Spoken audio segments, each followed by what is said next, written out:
Bem, agora nós vimos no primeiro bloco a primeira lei de Newton, ou lei da inércia. Agora a gente vai estudar a segunda lei de Newton, que é a única que nós temos um pouquinho de fórmula. Vocês gostaram dessa, né? Porque na primeira e na terceira a gente não vai trabalhar com fórmula.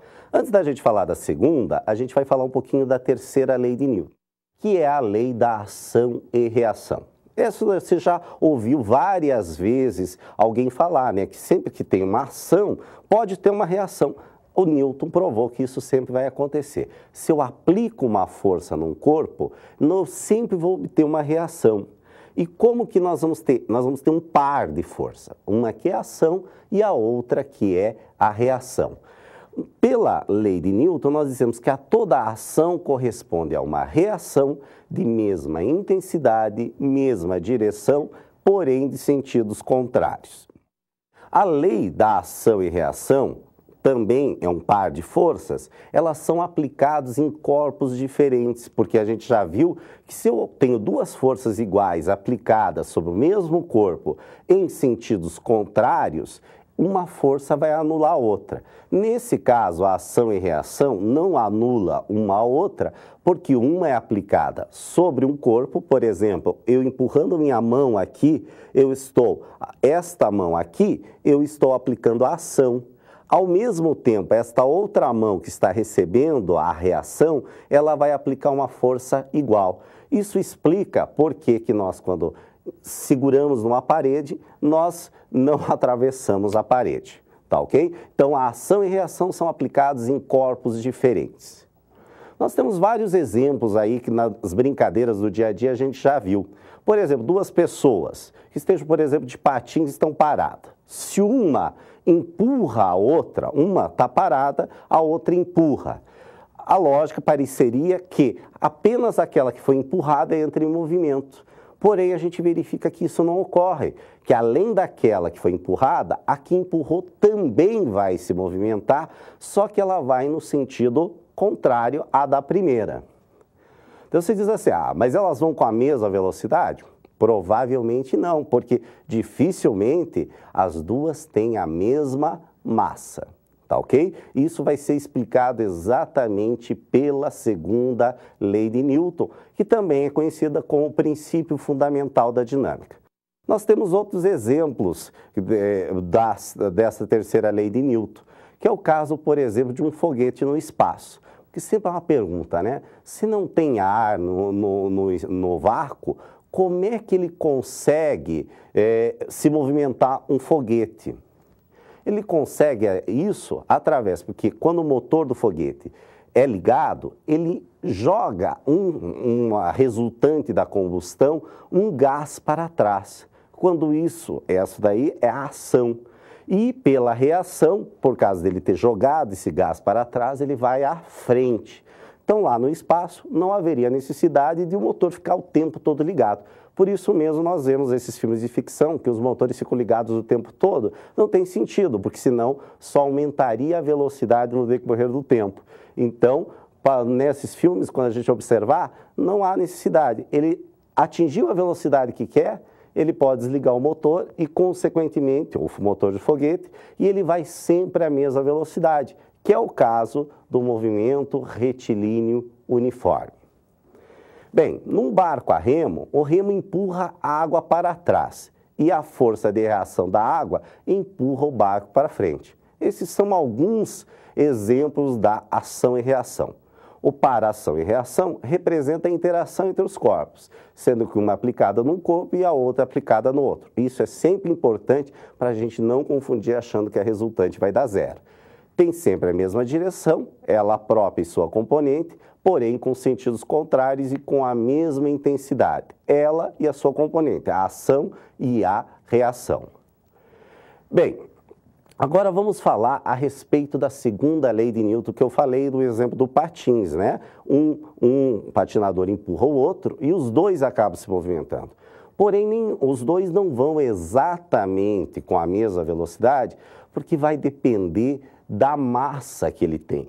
Porque quanto maior é a massa desse corpo, menor vai ser a quantidade de movimento que ele vai ter.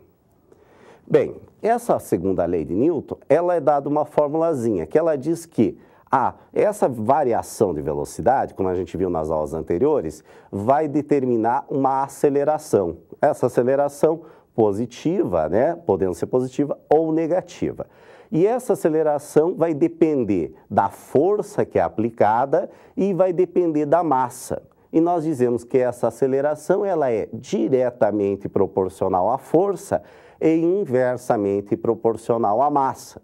O que quer dizer diretamente proporcional? Diretamente quer dizer, aumentou uma, também vai aumentar a outra. Inversamente, se aumenta uma, diminui a outra. Então, nós vamos chegar à seguinte formulazinha do princípio fundamental da dinâmica, ou segunda lei de Newton. Força é igual a massa vezes a aceleração. Força dada em Newton, a massa em quilograma e a aceleração em metro por segundo ao quadrado, isso no sistema internacional. Talvez seja uma das formas mais conhecidas da física. E nós vamos sempre lembrar que esse diretamente é que os dois lados vão estar por exemplo, no mesmo, ou em cima ou embaixo, ou seja, no numerador ou no denominador. Então, por exemplo, se eu isolar o A nessa fórmula, nós vamos ter A é igual a força dividido pela massa. Fica óbvio, se a força for o maior possível, maior vai ser a aceleração. Agora, como a massa está no denominador, se eu aumento a massa, o que vai acontecer com a aceleração? Vai reduzir. E isso mostra o enunciado, que a gente vai relembrar o enunciado da segunda lei de Newton, que a aceleração adquirida com o corpo é diretamente proporcional à força. Maior a força, maior a aceleração. E inversamente proporcional à massa. Quanto maior é a massa, menor é a aceleração e vice-versa. Se diminui a massa, aumenta a aceleração. Lembra que eu falei a diferença entre peso e massa? Agora vai ficar bem mais claro para nós. Relembrando, massa é a quantidade de matéria. O peso é a ação do campo gravitacional sobre essa massa. Então, nós vamos agora determinar a expressão que vai determinar a força-peso de um corpo. Que o peso, que é uma força, então no lugar da força a gente coloca o peso, é igual a massa vezes a aceleração. No caso do campo gravitacional, é a aceleração da gravidade. Então, peso é igual a massa vezes a aceleração. Onde o peso é dado em Newton, a massa é dada em quilograma e a aceleração da gravidade local, que é dado pelo G, que é metro por segundo ao quadrado. E relembrando que esse peso pode variar de local para local. Então, nós temos, por exemplo, aqui em Curitiba, neste momento, um determinado peso. Por exemplo, se eu for acima, por exemplo, no Monte Everest, o peso vai mudar porque a aceleração da gravidade também está mudando. Se por um acaso quiser perder peso rapidamente, que é um sonho da grande maioria da população, é só eu ir para a Lua, lá eu diminuo o peso. Só que quando eu voltar para a Terra, eu volto com a mesma massa e quando eu vou medir, vou ter o mesmo peso. Então não se resolve simplesmente viajar de uma posição para outra. Precisamos malhar para perder massa, porque o peso a gente pode perder, mas recupera logo depois. Agora a massa tem que tomar cuidado e malhar. Outro conceito importante para nós é a força centrípeta, que é a designação dada para qualquer força que faça com que o corpo faça uma curva. Por exemplo, um carro consiga fazer uma curva. A força gravitacional, por exemplo, que mantém um satélite em órbita, que ele faz a órbita em torno da Terra. A força de atrito é um outro exemplo que faz com que o carro se mantenha na curva. Se não houvesse essa força centrípeta junto com a força de atrito, o carro poderia sair numa curva. Lembrando, o movimento circular das aulas anteriores, nós temos a aceleração centrípeta, que não faz aumentar a velocidade, só faz com que o corpo faça a trajetória curva, vai ser a aceleração centrípeta igual a v ao quadrado dividido pelo raio da curva. Substituindo agora na nossa formulazinha, que F é igual a m vezes A, essa força é a força resultante, relembrando, porque se tiver mais de uma força, eu tenho que fazer a resultante dela. No lugar da aceleração, nós vamos colocar o v ao quadrado dividido pelo r. E essa força vai ser dado o nome de força centrípeta. Então, a formulazinha vai ficar: força centrípeta é igual a massa vezes a velocidade ao quadrado dividido pelo raio. Você já deve ter ouvido o termo centrífuga. Então, existe uma força centrífuga? Existe sim, mas ela não é a mesma coisa que a força centrípeta. A força centrífuga é uma força que aparece somente dentro dos corpos que estão no movimento circular, para que a terceira lei de Newton também seja válida. Portanto, ela não existe se observarmos o movimento de fora. Teríamos sim que nos transportarmos para o local desse corpo que está se movimentando para conseguirmos ver esta força centrífuga. A designação de centrifugar das máquinas de lavar está correta com relação às roupas que estão grudadas nas paredes durante o processo de centrifugação, que essa é a palavra onde aparece esse termo centrifugar. Bem, gente, o nosso tempo está estourando. Infelizmente, esse assunto é bastante interessante.